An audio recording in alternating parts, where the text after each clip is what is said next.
الحمدللہ. جی بسم اللہ الرحمن الرحیم نحمدہ ونصلی علی رسولہ الکریم. جناب اسپیکر، میں آپ کا شکر گزار ہوں کہ آپ نے گفتگو کے لیے وقت بھی دیا اور گفتگو کا انتظار بھی کیا. مجھے کبھی یہ دعویٰ نہیں رہا کہ میں کوئی اقتصادی ماہر ہوں اور جو بجٹ کی روح ہے میں اس پر بحث کرتے ہوئے اس کا حق ادا کر سکوں گا. یقیناً ایوان میں ایسے فاضل اراکین موجود ہیں جو تکنیکی بنیادوں پر بجٹ پر بحث بھی کر سکتے ہیں، اعداد و شمار پر بات بھی کر سکتے ہیں. میں ان کے سیاسی پہلوؤں کو ذرا اجاگر کرنا چاہوں گا کہ 1988 سے میں اس ایوان میں کتنے بجٹ سن چکا ہوں، کتنے بجٹ میرے ہوتے ہوئے پاس ہوئے ہیں، اور ہر بجٹ پیش کرنے والی حکومت اس نے دعویٰ کیا ہے کہ یہ عوام دوست بھی ہے اور ملک کی ترقی کی راہ پر یہ بجٹ گامزن کرے گا ملک کو. اس تمام دعووں کے باوجود آج 75 سال کے بعد معاشی طور پر ملک کہاں کھڑا ہے، اس کو زیر بحث لانے کی بھی ضرورت نہیں ہے. شیشے کی طرح نظر آتا ہے کہ ہم دیوالیہ پن کے کنارے کھڑے ہیں. اور آج جو اس بجٹ میں آپ نے سب سے زیادہ توجہ دی ہے ٹیکس لگانے کے اوپر، تو جناب اسپیکر، عام لوگوں میں جو بات ڈسکس کی جا رہی ہے زیادہ تر اس کا تعلق ٹیکسز کے ساتھ ہے. ہر شعبے میں، ہر سطح پر، ہر کاروبار میں، ہر تنخواہ میں، ہر کمائی میں ٹیکسز لگا دیے گئے ہیں اور اسی کی بنیاد پر پھر مہنگائی کا طوفان اس سے روکا نہیں جا سکتا. بنیادی بات یہ ہے کہ ہم جس چیز کا ڈیمانڈ قوم سے کرتے ہیں کہ آپ ٹیکس دیں تاکہ ملک کا خزانہ مضبوط ہو، ملک کا اقتصاد مضبوط ہو، جب حکمران اس قسم کا ڈیمانڈ قوم سے کرتے ہیں تو قوم کے بھی کچھ حقوق ہوتے ہیں. اگر آپ قوم کو وہ حقوق نہیں دے سکتے پھر کیا آپ قوم سے ٹیکس وصول کرنے کا حق بھی رکھتے ہیں؟ اس کے بدلے میں قوم آپ سے دو چیزیں مانگتی ہیں: ایک امن، جان، مال اور عزت و آبرو کا تحفظ، اپنے انسانی حقوق کا تحفظ، اور دوسرا معاشی خوشحالی. عام آدمی کو یہ اطمینان ہو کہ میرے بچوں کے لیے اگلے ہفتے اور مہینے تک گھر میں خوراک موجود ہے، اس کا انتظام ہو سکتا ہے. لیکن کیا ہم نہیں سمجھتے یہ بات کہ ہمارے ملک میں ہر جگہ نہ صحیح لیکن بیشتر علاقوں میں صورتحال فاقوں تک پہنچی ہے، کاروبار ختم ہو چکے ہیں، اور میں تو دیکھتا ہوں ہم نے آپریشنز کیے، لوگوں کو کہا آپ گھر بار چھوڑ دیں، سوات سے لے کر وزیرستان تک تمام علاقوں کو خالی کر دیا گیا. عوام نے اپنے ملک کے اندر ہجرت کی ہمارے وہ قبائلی خواتین جو اپنے خاص ماحول میں اور خاص کلچر کے اندر زندگی گزارتے رہے، انہیں آپ نے صحراؤں میں جا کے بٹھایا، ان کو بازاروں میں بھیک مانگنے پر آپ نے مجبور کیا، اس کے چادر کو تم نے تار تار کیا، اور ابھی میرے پاس وفود آئے ہیں، ابھی میرے پاس وفود آئے ہیں۔ مسعود قبیلے کا وفد آیا کہ پچھلے سال ہمارے ساتھ ایک مکان اگر مکمل تباہ ہے تو 4 لاکھ روپے، اور اگر جزوی طور پر نقصان ہوا ہے تو 1,60,000 روپے، اور وہ بھی لوگوں کو پیسے نہیں دیے گئے، اس کا ٹوکن دیا گیا۔ وہ ٹوکن ابھی تک جیبوں میں لیے پھر رہے ہیں، ایک شخص کو ادائیگی نہیں ہو رہی۔ آپ بتائیں 4 لاکھ ایک مکان بنانے کے لیے، کیا 4 لاکھ پر آپ کے گھر کا غسل خانہ بھی بن سکتا ہے؟ اور آپ ان کو کہنا ہے کہ پورا گھر بنانا ہے۔ 1,60,000 پہ آپ نے 1-2 کمرے بنانے ہیں جو گر گئے تھے۔ کیا مذاق دنیا کے ساتھ ہو رہا ہے؟ آج چمن کے اوپر، بارڈر کے اوپر 9 مہینے سے لوگ بیٹھے ہیں، در بدر بیٹھے ہوئے ہیں۔ آپ وہ شرائط ان کے اوپر لگا رہے ہیں کہ جو شرائط سرحد پر بیٹھے ہوئے لوگوں کے اوپر دنیا میں نہیں لگائے جاتے۔ پوری دنیا میں سرحد پر رہنے والوں کو کچھ خصوصی مراعات ملتی ہیں، اور وہ بھی وہ بارڈر جو بین الاقوامی طور پر ریکگنائزڈ ہو۔ ہندوستان پاکستان کا سرحد طے شدہ ہے۔ پاک افغان بارڈر کو میں اور آپ پاک افغان بارڈر کہہ رہے ہیں، کیا افغانستان بھی اس کو پاک افغان بارڈر کہتا ہے یا اس کو ڈیورنڈ لائن کہتا ہے؟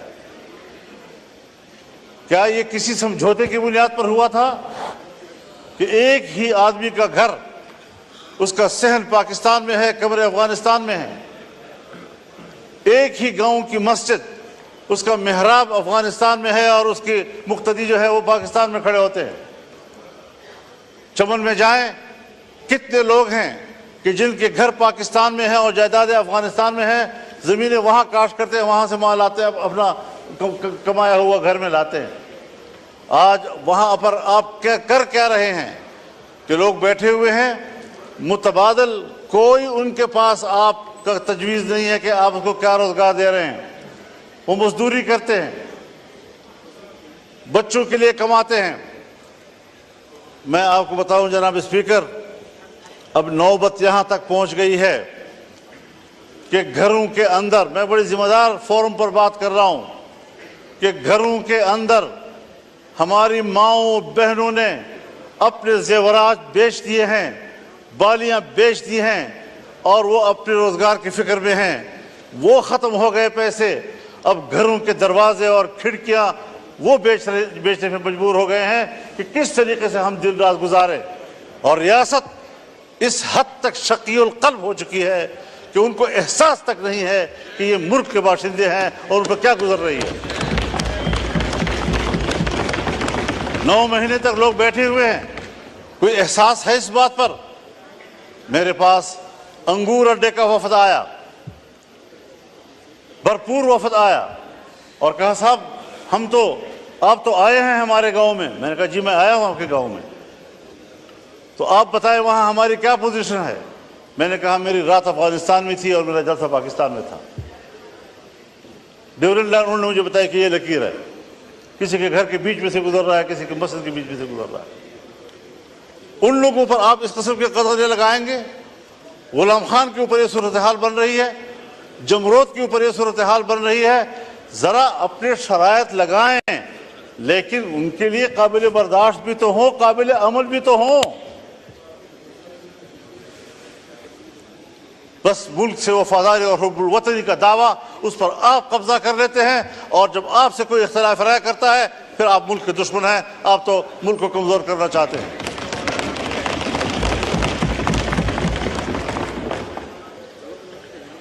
دوسری بات یہ ہے جناب اسپیکر، ہمارے ہاں آپ 1000 ٹیکس لگائیں،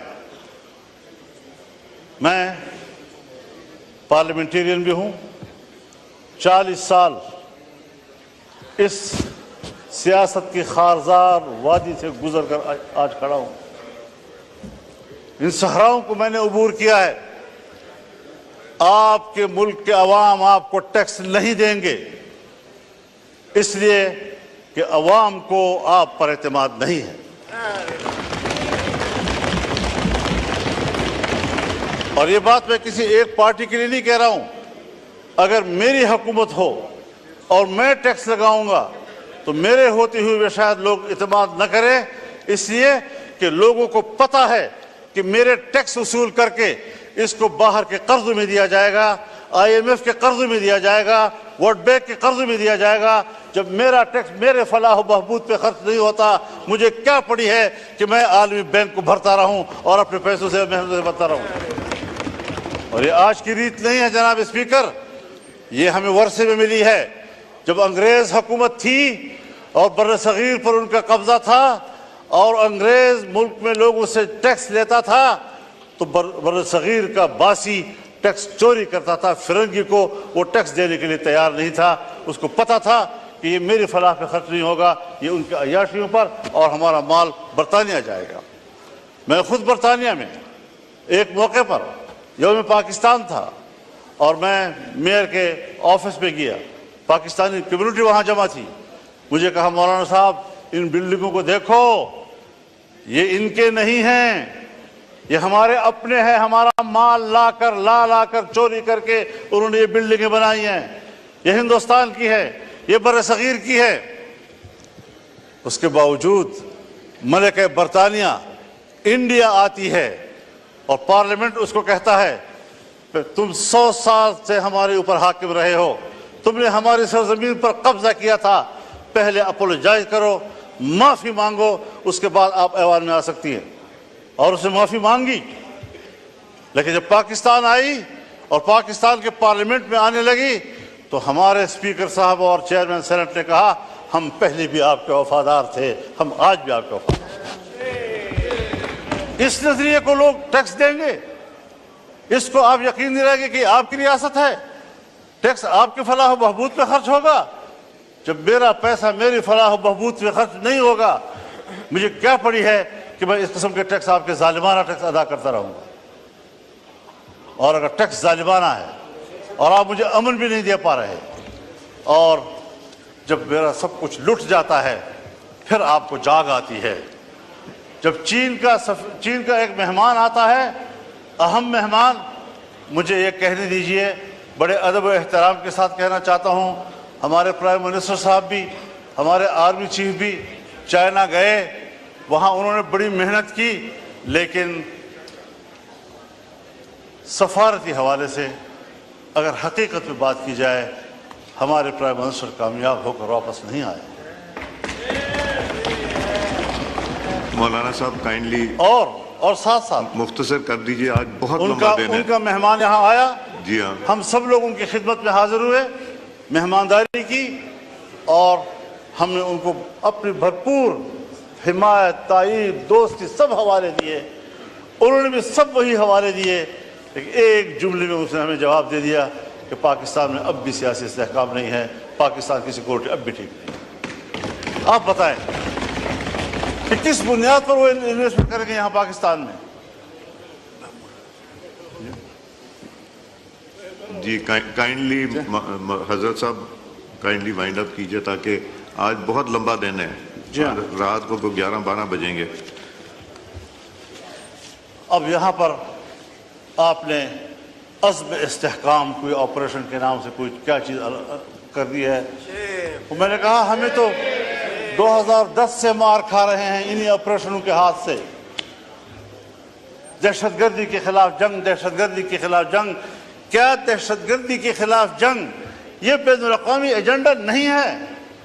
اس پہلو کو ہم کیوں نظر انداز کر رہے ہیں؟ باجوہ صاحب نے مجھے کہا، میرے سامنے بات کی کہ میں نے باڑ لگا دیا ہے، فخر سے کہتا تھا میں نے باڑ لگا دیا ہے۔ کسی کا باپ بھی نہ افغانستان جا سکتا ہے نہ وہاں سے آ سکتا ہے، کوئی دہشت گرد نہیں آ سکتا۔ اب موجودہ آرمی چیف فخر سے کہتا ہے میں نے باڑ اکھاڑ کے پھینک دیا۔ اب پتہ نہیں وہ حب الوطنی ہے یا یہ حب الوطنی، وہ مسئلے کا حل تھا یا یہ مسئلے کا حل ہے۔ 50,000 سے نہیں بلکہ 25-30 ہزار لوگ یہاں سے افغانستان گئے اور وہاں سے 40-50 ہزار اس وقت آ چکے ہیں، اور ہمارے ہاں مجھے معاف کیجئے بہت درد اور دکھ سے کہہ رہا ہوں، ایسا محسوس ہو رہا ہے کہ جیسے اگلے 2-4 مہینوں کے اندر ہمارے ڈیرہ اسماعیل خان، وزیرستان، دوسرا وزیرستان، لکی مروت، کرک، بنو، ان علاقوں میں امارت اسلامیہ قائم ہو جائے، اور پاکستان کی نظر نہیں آ رہی۔ مغرب ہوتی ہی تمام تھانے بند ہو جاتے ہیں اور ان کو حکم دیا گیا ہے کہ آپ نے گشت میں باہر نہیں جانا۔ یہ ہے آپ کی ریٹ۔ جی ٹھیک ہے کہاں کھڑے ہیں ہم لوگ؟ تو فکر مندی کی بات ہے حضرت۔ جی، یہ آپریشن میں نے پہلی بھی عرض کی ہے، آج بھی کہتا ہوں، یہ عزم استحکام نہیں، یہ چین کو جواب دے رہے ہیں کہ جس عزم استحکام کی بات کی تھی آپ نے، اب ہم وہ استحکام لانا چاہتے ہیں، لیکن ہر چند کے ہے نہیں ہے، یہ استحکام عزم نہیں ہے، یہ عزم استحکام کی طرف ہم جا رہے ہیں۔ ہمیں سوچنا پڑے گا۔ میں کم از کم تضادات کا شکار نہیں ہوں، میں فکری یکسوئی کا علمبردار ہو کر آپ کے سامنے بات کر رہا ہوں کہ اس طریقے سے اگر آپ قوم کو ہانکتے رہیں گے، پاک PWD کو آپ ختم کر رہے ہیں، ہزاروں ملازمین کو آپ بے روزگار کر رہے ہیں، اتنا بڑا محکمہ جو پاکستان سے پہلے کا ہے، ان تمام محکموں کی ماں ہے، آپ نے کس سے مشورہ کیا؟ میں تو یہ دعویٰ بھی کرتا ہوں کہ یہ جو عزم استحکام پالیسی آپ لا رہے ہیں، اسٹیبلشمنٹ کا بھی آپس میں مشورہ نہیں ہے۔ ان کی بھی کچھ لوگ کچھ کہہ رہے ہیں تو دوسرے لوگ کچھ کہہ رہے ہیں، باہر آپ کچھ بیان دے رہے ہیں، پرائم منسٹر ہاؤس کا بیان کچھ آ رہا ہے اس کے بارے میں۔ یہ چیزیں سیدھی کرنی ہوں گی، اس پر مشاورت کرنی ہوگی، یکسوئی پیدا کرنی ہوگی۔ بہت ہم پٹ چکے ہیں۔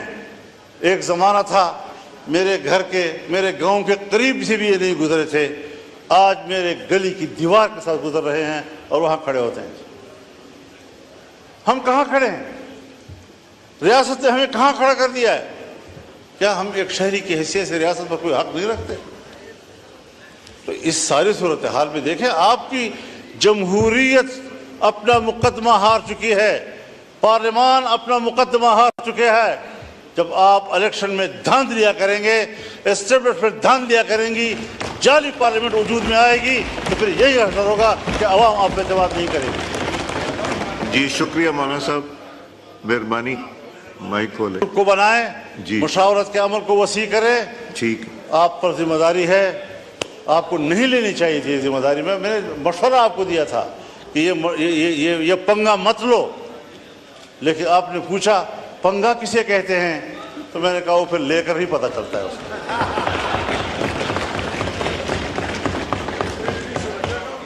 جی جی شکریہ مولانا صاحب۔ وہ کسی نے کہا نا دوسرے حضرت سے صاحب، کہ پنگا کسے کہتے ہیں، انہوں نے کہا لے کر پتہ حضرت چلتا ہے۔ صاحب، جی حضرت تو صاحب میں بہت مہربانی۔ یہ کچھ گزارشات تھی، جی شکریہ۔ کچھ رہ بھی گئی، لیکن یہ ہے کہ ذرا ان لوگوں پر رحم کیجئے۔